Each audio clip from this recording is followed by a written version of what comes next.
I was in a planning meeting with some of our staff this week, and I learned something, and maybe you know this or maybe you don't know this, but we are just a little over 16 weeks away from Christmas.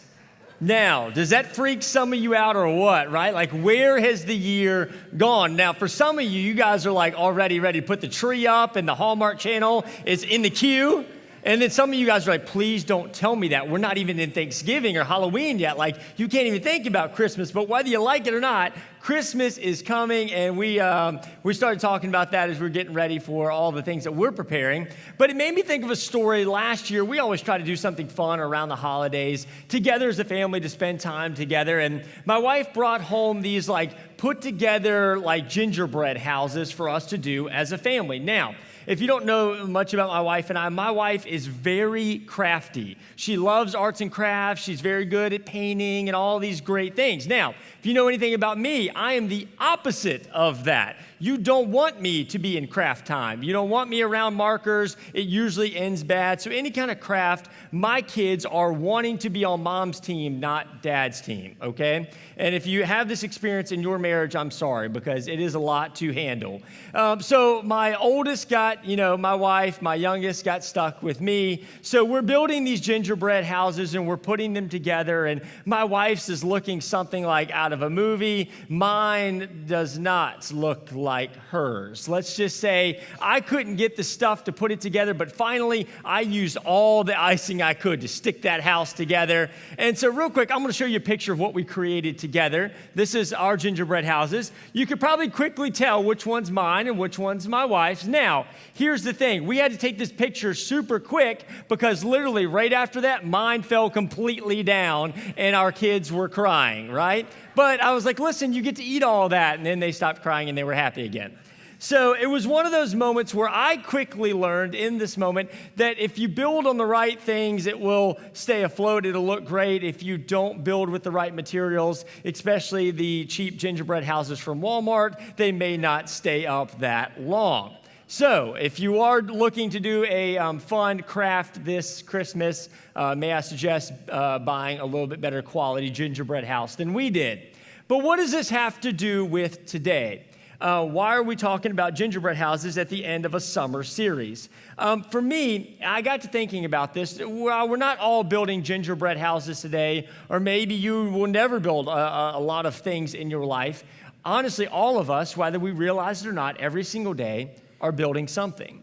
We're building our lives, the lives that God has created us to live. And every single day, we're making decisions and choices on whether what we're building is on good or firm foundation, like we just sang about, or if there are things in our lives that maybe shouldn't be in the lives that God created us to live. And so while we're building everything in our lives, the writer of Psalms today gives us some advice on what you and I should do with the lives that God has created us to live. And so as we go into our time today, I want to ask you one simple question, and I want you to think about that question as we go into our time together over the next few moments.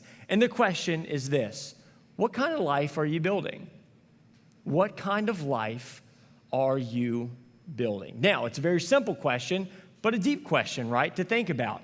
And then the second question along with that I want you to think about is this: are you happy with that direction? Are you happy with the life that you're creating right now? Or if you're honest with yourself, there are some areas where you're not proud of. Maybe there's some areas that you wish didn't exist in your life. Maybe there's some things you wish you could do better. Today, I want us to really hone in on this question because I believe the writer of Psalms gives us some incredible wisdom to think about when it comes to the lives that you and I are building every single day and what we do about them if we don't like the direction that they're headed. So keep that in mind as we continue today. But let me just first say welcome. Glad that you're here at Atlee. If I haven't got a chance to meet you, my name is Trey. Everybody say, hey, Trey. See, now we're friends. Thanks for being my friend. And I'd love to get a chance to meet you and know you if you're here or you're watching online today, because I know how weird and awkward it can be to come into a church or to watch a church online. So I just appreciate you being here today. I know you could be anywhere on Labor Day weekend, and yet you chose to spend it here. Now, you're either really excited to be here or you're really bored and thought, hey, I should just go to church. So either way, I'm glad that you're here spending Labor Day weekend with us, and I hope that there's something of encouragement or inspiration that you get out of your faith journey today to help walk into your everyday life. Now, just to catch you up, if this is your first time here or first time in a long time, we've been on a summer-long series exploring one book of the Bible, and it's right in the middle. It's known as the book of Psalms, and in there is full of songs and encouragement and wisdom for our lives. If you've ever been sent like a Bible verse, or you have something in your house that's got a Bible verse on it, it's usually from the book of Psalms. It's a very popular book in the Bible, and it's a long book in the Bible. That's why we've been spending all summer exploring it together. And today we're going to open up, if you have a Bible or a Bible app on your phone, we're going to look at Psalm 127 today, because we're nearing the end of this series. We got this week and next week are our last 2 weeks of this series, and I believe these last 2 weeks are so imperative for us to learn and glean from as we think about the lives that God has created us to live. Now, before we get there too, I want to acknowledge we've had some incredible people come in and share and speak from their heart about what God's done in their life and share the scriptures with you. Chad, Grace, Caitlin, a whole bunch of people. So can we give it up for them sharing this summer? They've done an incredible job.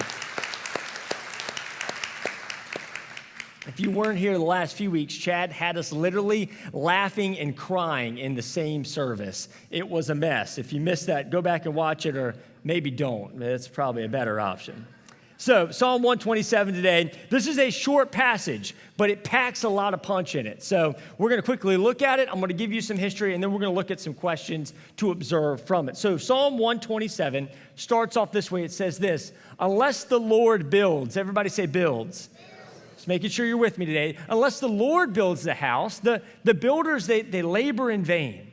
Unless the Lord watches over the city, the guards stand watch in vain. In vain you rise early and stay up late, toiling for food to eat. For he grants sleep to those he loves. Children are a heritage from the Lord, offspring a reward from him.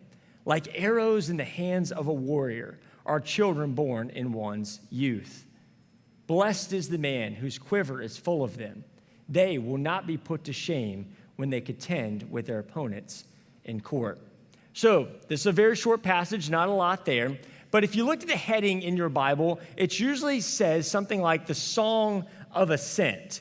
This passage is written by a guy named Solomon. Solomon wrote the book of Proverbs, which is our book of wisdom in the Bible. He was David's son. We've been studying David a lot during this series, King David. Now, this is King Solomon. King Solomon is known as one of the wisest, richest men in the world. So if you're going to listen to advice from anybody, this is the guy that you go to. And it's known as the Song of Ascent because the Jewish people every year, they would go to these festivals in Jerusalem, but there would be quite a hike to get there. And many of you've been hiking and doing things this summer. This was a long trek. So what they would do is they would have these songs that they would sing on their ascent up to these festivals. And if you were Jewish people, you probably get to know some of these songs and you would like them. But all of us we go on a road trip and we got our playlist, right? Like there's certain songs or genre of songs that you like to listen to. These were some of the songs that they would sing. Now you're probably wondering, that'd be a weird song to sing, wouldn't it? Like, I don't know how you put lyrics or words to make that melody kind of fit. But there's this part, I think, in all of us where we listen to music for a while, but sometimes it's just good to take a break from music, right? And maybe hear from something. If you ever listen to K-Love Radio, they have like a devotional segment. Imagine this is kind of the devotional that you would hear on your trek up. Now, you're away from everyday normal routines. You're on your way up to this festival to kind of grow in your relationship with God and others. And so it's kind of a time to like get your heart back to the right place. And I imagine this is one of those moments for them. It was kind of a pause in the music as they're walking up to this place, as they're outside of the routine to go, are things going all right? Is there anything I need to evaluate in my life? How's my relationship with God? How's my relationship with others doing? It was one of those times where you get away to really think and process about how things are going in the middle of going somewhere. Now, we're about to end summer. Most of us, our kids are going back to school. There's this routine of life that we're getting back into. Summer's kind of done, the trips are done, and now it's kind of like the everyday life is starting to take place. And I think what a perfect time for you and I to slow down for a moment and take inventory of our lives. Do we like the life that we're building? Or today, are there some changes that need to be made? Are there some things that aren't going so well? Are there patterns in our lives that we wish weren't there? Well, today is a great day for us to take some personal inventory and take this advice that Solomon gives us, and he breaks it down into 3 big questions. And those questions we're going to look at and study together today in our overarching question of what kind of life are we building. And the first question Solomon is asking us to consider in this passage in verse 1, he says this: what are you building? What kind of life are you building? That's the first kind of question to ask ourselves. If you got an iPhone, you go to the notes section, just type that in just so you can look back on this question as you evaluate it this week. What kind of life are you building? And once again, are you proud of it? Let's go back to the passage. Verse 1 says this: unless the Lord builds the house, the builders labor in vain. Unless the Lord watches over the city, the guards stand watch in vain. Now, this isn't just a metaphor of a building that we're building, but it's more of a priority of our lives. This metaphor in the Hebrew isn't about a physical building, it's the building of our lives. And it's essentially asking all of us, what are you giving your life to? What are you using your life for? What are you passionate about? What has God given you to do here on this earth? And are you doing life the way that God wants you to? Or are there areas where you're kind of, if you're honest, wasting the life that God created you to live? It's an evaluation of, is the Lord building your house? Is he building your life? Or you kind of just doing your own thing? Many of us, we can be building our lives for ourselves and not even realize it. Things maybe feel good in the moment or feel like they're okay, but the writer says that sometimes we can labor in vain, which means that we're not going to find true fulfillment. Vain means to find ourselves feeling empty or unsatisfied. Ever done that? Ever thought something was going to satisfy you or make your life better and you tried it, and then at the end of it, or you bought that thing or you tried that thing, and you're like, that didn't really help. That didn't fulfill what it promised me, that it told me that it would. We often say around here, some things can be a good thing, but are they really a God thing? So think about the things that you do every day. Are they a good thing or a God thing? Is that what God called you to do today? Or are you just kind of doing your own thing? We want our lives to count, but sometimes when we look back, we realize that we're building on the wrong things. Now, I worked at my parents' summer camp for many years while I was in high school and college, and often we would have new activities. One of the new activities that they started was archery, and there was only one person trained in archery. That person got sick one day, and we had to step up and lead the archery section of the camp. And there were giant targets that were like this set up for you to aim at. And we asked, like, what's the most important thing to teach the kids? And he's like, listen, I'm not feeling good. Just tell every kid, make sure you're aimed at the target. And we're like, okay, cool. We can't be that dumb, right? We can tell the kids to aim the arrow at the target. Now, not easy as it sounds, right? When you get down there and kids are blasting arrows and it's like Hunger Games down there, it's a mess, right? But what I learned about that, it's important to know what you're striving for. What's your target? What are you building with your life? Where are you aiming? Because a lot of us, if we're honest, we're just kind of not aiming anywhere. We kind of wake up each day and we hope they go well, and there's no purpose, there's no plan, there's no direction. And so many of us end up with our targets looking something like this, like, we're just going to please everyone. We're just going to make sure everybody else is good, but inside we're miserable.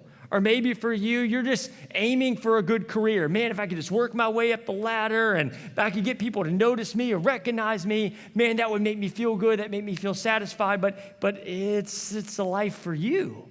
Or maybe for you, it's like you want this perfect family and you dress your kids well and then, somebody poops the diaper and you're like, man, this was supposed to be perfect. This isn't what I thought it was going to be.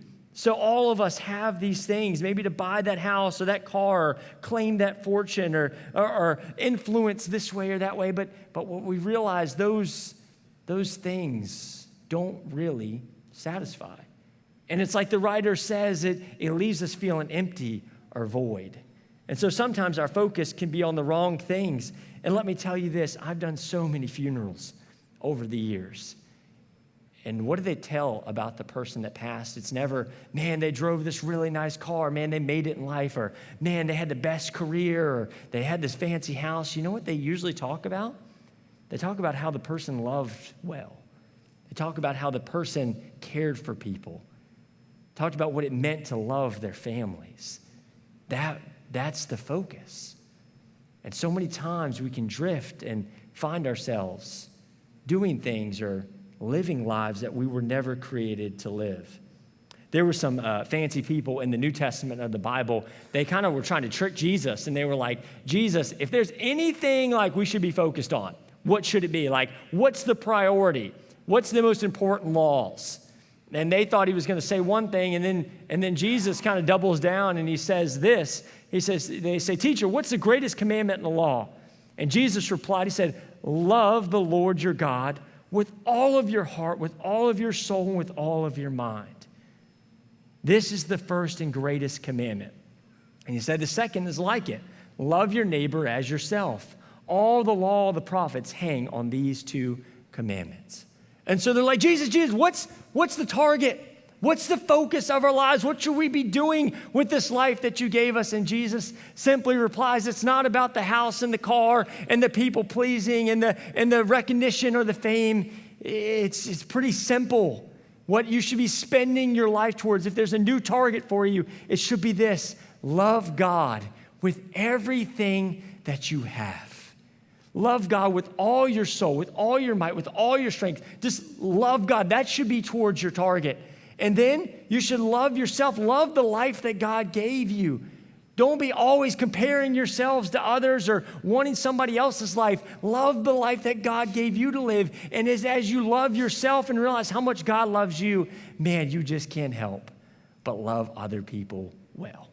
He said, if that should be your focus. That should be your priority. If there's anything you should be building, that's what you should be building. And when you do that, man, you find purpose and fulfillment. Life is no longer in vain. I love these two quotes. Rick Warren says this in The Purpose-Driven Life. He said, you were made by God and for God. And until you understand that, life will never make sense. And for those of you who found a relationship with God, you know that because you found what God can do in your life and through your life. And then I saw another quote this week by Francis Chan that says this: our greatest fear should not be failure, but succeeding in things that don't really matter. Wow, right? Like we can spend our whole life striving for things that don't really matter. And so, how do we determine today if we're building the wrong things, if we're laboring in vain, and how do we start focusing on what God wants us to focus on? I believe it's found in three things for our lives. It's found in our time, it's found in our talent, and it's found in our treasure. Think about your week. Just maybe look back at last week. What'd you spend the most time doing, right? Was it loving God and loving yourself and loving other people? Or was it something else? Think about that. How did you spend your time? Was it all about you? Everything about you? I need this, I need that, I got to go do this, I'm striving for that. Or was it spent saying, God, what do you want? God, is there somebody I need to reach out to? How about your talent? All of us. Some of y'all are like, I ain't very talented. Well, welcome to the club. I'm with you. But you all have some kind of gifts. You all have some kind of talent, right? God's allowed you to wake up in the morning and use something to count. How did you use that for God? Did you use that for to help others and to show God and give him glory with it, or did you just live your life for yourself? Ooh, and then let's take it a step further. How about your treasure? How did you spend your money last week? That will tell you what your priorities are. Mine would probably tell you that I am way too addicted to Chick-fil-A, right? But it is God's chicken, so I guess there's some priorities in there, right? But that shows you, right, what your priorities are. If you want to know what you're building, where's your time, where's your talent, where's your money going? That'll show you a lot of things. See, several weeks ago, we hosted a Kids Week for our kids here, and I got to see so many volunteers take their time, take their talents, all these things, and use them to help kids in our community, in our area. And so if you were a part of that week, man, thank you for what you did. You made a huge impact in the lives of so many kids. But I want to celebrate one guy in particular because I know he was very hesitant to serve in a role, and he stepped up big time, and he used his time. He showed up every night. He used his talent. He's so good in front of the kids. And I want to show you a picture. His name is Matt. Him and his wife have been coming to our church for a while. And Matt got up on stage and he taught our kids the Bible every single night with our family ministry director, Caitlin. And it was so phenomenal to watch this guy step out in faith and to use his gifts and to take his time to pour into kids. And he was a goofball up there. I mean, he was having so much fun, and it was so cool to watch God work through him. And he had never stepped out in ministry like that. But it was so cool to see what happened when he was obedient. He used his time. He used his week to count. And it was so cool to watch God use him and so many other people. But you know what was also cool? Was watching him each night bring his daughter on his shoulder and bring his daughter to learn and grow in the program as well. Not only was he a great volunteer, he was a great dad. And so many of us, man, that's what our time should be used for. Loving God, loving other people. When I tell you, when you put your focus on that, it's insane what can happen in your life. And so the question goes back today, what are you building? Solomon wants to know, what are you building? What are you using your time, your talent, and your treasures for? And if it's not for God, if it's not for building other people, sometimes our priorities need to change. How about this? Here's the second question he asks is this: how are you building it? So not only what kind of life are you building, how are you building this life? Psalm 127 verse 2 says this: in vain you rise early and stay up late, toiling for food to eat, and he grants sleep to those that he loves. How many of y'all would like some more sleep? Yeah, some of y'all look like y'all need a little sleep. All of us would like more sleep, right? But it's the idea that we could be doing all the right things. We could be serving God and loving God, but we could be doing it in our own strength. And what I've seen a lot of times in people, man, they get this excitement. They're going to serve God. They're going to do things. But when they do it in their own strength, they quickly fail and they run out of steam. And so many times God in the Bible would give assignments to people and he'd say, listen, go and do this. Peace be with you, but I'm with you always. There's this idea that they were operating not in their own strength, but in God's strength. And in the Hebrew, this has two different meanings, that he gives sleep, he gives rest, he fills us back up, but also that God is working even when we can't see him. That while you were sleeping, all of your problems, all the things that you spend so much time worrying about, God's got it. But so much time we want control over it, we want to do our own thing. But when we allow God's strength to build our lives, man, it's an incredible difference. I love this by Christine Kane. She says this: we are small, but God is huge. We have limitations, but God is limitless. We are weak, but God is strong. We are finite, but God is infinite. We are imperfect, but guess what? God is perfect. We fail, but God never fails. And we can choose to stop, but God is unstoppable. That's the kind of strength we need to live the lives that God has created us to live. And so when you wake up each day, are you living each day in your own strength, or are you living it in God's strength? And so here's some things for you to consider, if that's you today, is this. Just maybe start by saying this: God, I'm going to start my day with you.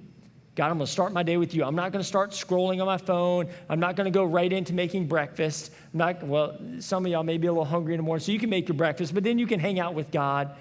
But the idea is that maybe download the Bible app. It's the YouVersion Bible app. They give you a Bible verse each day. We also have these out in our lobby. They're free. They're devotionals that you can just spend a moment with God. There's a Bible verse and a little thought for the day. And just simply say, God, I want to spend my day with you. The next part of that is say this, God, how can I serve you best today? Instead of serving myself, God, how can I serve you best today? What are the plans you have for my day? And then lastly is this, God, give me the strength to get me through this day and to choose for me to lean on you, lean on God's strength and not our own strength. And so how are you building? Are you building it with God? Or are you building your life just by yourself? Trust me, with God is a lot more fun, and you don't run out of steam as much because God will give you strength to do things that you never knew you could do. And lastly, the last question Solomon gives us to think about is this. Who are you building? What are you building? How are you building it? And then who are you building? He continues this metaphor of the house, and it kind of sounds weird because it sounds like he takes a turn here, but it is connected. Listen to this. He said, children are a heritage from the Lord, an offspring of reward from him. Like arrows in the hands of a warrior are children born in one's youth. Blessed is the man whose quiver is full of them. And so it's this idea that our children, the people in our lives, are important to us. And I think about this. Many of us live in houses, right? Houses are just a building. But what makes something a home, right? It's the people in it, doesn't it? People make a house feel like a home. And the people that God has put into your life are there for a reason. The real reward is the people that God has enabled you to reach and influence. And he talks about this being a gift, children being a gift to us, and the idea that we get to invest in those relationships. All of us, God has put people in our lives for a reason, but are you investing in them? Are you stewarding, caring for them well? And I love asking people, hey, what are you into? What's going on with you? And they'll tell me, man, we got our kids signed up for soccer and karate and swimming. And those are usually my answers too, because, man, we're signing our kids for stuff, doing stuff with them all the time. And then usually following that's like, but we haven't been able to be in church in a while, and man, we haven't got our kids there and our grandkids there, but that's okay. We'll get there. And man, we don't really get to pray much with our kids, or I don't know if we've ever read the Bible with our kids. And listen, I get it. We all got schedules to manage. We all got a lot going on. But let me tell you this, especially let me just talk to parents and grandparents for a moment. There's nothing greater that you can do than investing in your kids' spiritual lives to build on a firm foundation when they're young. Because when you do, they'll have something to lean on when things get hard. But that's one of the things we make excuses for all the time. But we have an incredible kids ministry and student ministry, all these things. Are you taking advantage of them? Are you building your house on that firm foundation? Or are you just kind of hoping that they'll find the Lord like you did? Listen to this. Proverbs 22:6 says this, train up a child in the way he or she should go, and when he or she is old, they won't depart from it.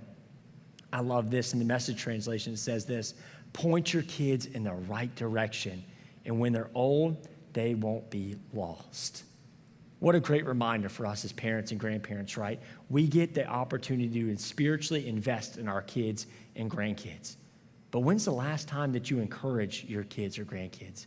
When's the last time you sent them a scripture to encourage them or help them? When's the last time that you did something to invest in their firm foundation of faith? Because listen, it goes by quick. And I've realized this was back to school week for my kids. And man, I hate Facebook memories and love them at the same time because it shows you like where you've been, but also shows you where you're at. And there was a memory of my kids that showed up from when they first were getting ready for school, one kindergarten and one preschool. And this was the picture that showed up on my Facebook memories.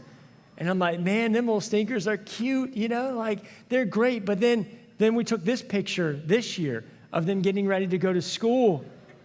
And I was like, man, whose kids are these, right? Like this went by so quick. It feels like we just had them. And I got convicted this week because I thought about, man, how fast time has gone. And have I done everything to pour into their little lives? God has blessed me with them. And sometimes what happens is a reward and blessing can sometimes turn into routines and burdens very quickly somehow, because we just get so enmeshed into every day and we forget about. And that's why I think Solomon wants to remind us of the blessings and the rewards from the Lord that he's given us in our kids. And so please, guys, let's take time to invest in the next generation of people that God has entrusted us with. And if you don't have kids, guess what? That's okay too, because Solomon reminds us it's not just about those kids that are a blessing, it's about the people that God has given us. Your friendships, your parents, those neighbors around you, those people that you work with every day. Those relationships are in your life for a reason, and God has given you influence there. What are you doing about it? See, you and I, we only get this small amount of time here on this earth. What kind of life are you building? Are you proud of it? Do you like it? And if not today, it's time to do some evaluating. I love this song by Cody Johnson, came out a little while ago. I think it's pretty close to this song, and it's called Till You Can't. And he says, if you're going to love somebody, hold them as long and as strong and as close as you can till you can't. So take that phone call from your mama. It's just one talk away, because you never know how bad you'll want it till you can't someday. Don't wait on tomorrow, because tomorrow may not show. Say your sorries, your I love yous, because, man, you never know. And you don't. You never know when that last phone call is going to be, when that last conversation is going to be, when that last time with your kids or with your parents. Listen, we get this short life to live. Let's use it well. Let's live the life God has created us to live. And so let's go back to the first question again, and I want you to really think about is this: what kind of life are you building? What kind of life are you building for you? What kind of life are you building for your family? And today, are you happy with it? And if you're not, today's a great day to change that direction. Back on God. God, today I want to love you with everything I got.